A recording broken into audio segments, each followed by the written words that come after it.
Les podcasts du Figaro. Quelles que soient ses connaissances en matière de vin, nous avons tous été tentés au moins une fois de faire les malins. Pour se donner une contenance, impressionner une potentielle conquête ou charmer ses beaux-parents, peu importe. Voici les vins qui n'ont jamais vu le jour et qu'il faudra éviter de mentionner pour ne pas se ridiculiser.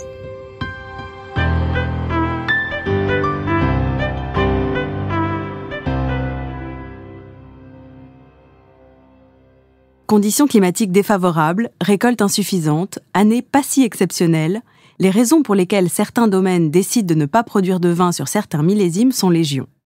Et même les plus fins connaisseurs sont relativement peu nombreux à connaître sur le bout des doigts ces fameux vins qui n'existent pas.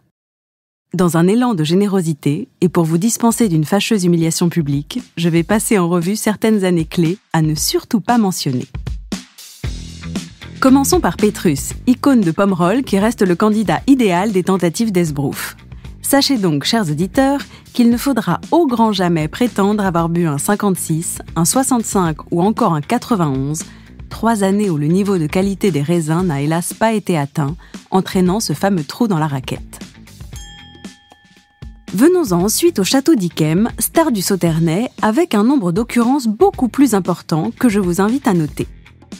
1910, 1915, 1930, 1951, 52, 64, 72, 74, 92, 2012. Et si vous faites partie de ceux qui n'ont pas le sens des dates et oubliez régulièrement votre propre anniversaire, je vous livre une petite astuce mnémotechnique. Chez Yquem, on parle parfois de malédiction des 2, avec non moins de 4 millésimes se terminant par ce chiffre maudit, n'ayant pas donné lieu à une glorieuse récolte. 42, 72, 92, 2012. Bon, ne mentionnez jamais un Yquem se terminant par 2 et vous vous éviterez quelques coups de chaud. Au château Latour, on évitera de déclarer avoir adoré 65, 72 et 74 au risque de passer pour un ignorant, tout comme il sera interdit de vanter les mérites d'un château Margaux 56, 63 ou 65 et encore moins le velours d'un château Cheval Blanc 54, 65 et 91. Et pour les plus pointilleux, vous saurez maintenant quoi répondre à un vantard en puissance qui vous rebattra les oreilles d'un château Mouton Rothschild 56 ou 63, ou encore un château aux zones 65 ou 77, en pensant faire son petit effet.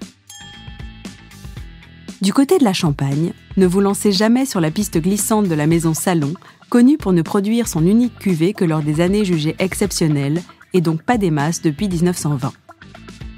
Si de telles erreurs peuvent apparaître à certains comme une lubie d'entre-soi, sachez enfin que pour certains, les conséquences auront été désastreuses, à l'instar d'un Rudy Kurnawan, plus grand faussaire de l'histoire, qu'une vente de faux millésimes du domaine Ponceau en Bourgogne, qui n'a jamais produit son Clos Saint-Denis en 45, aura suffi à confondre et à faire coffrer. Alors, à vos petits carnets, et surtout, prudence.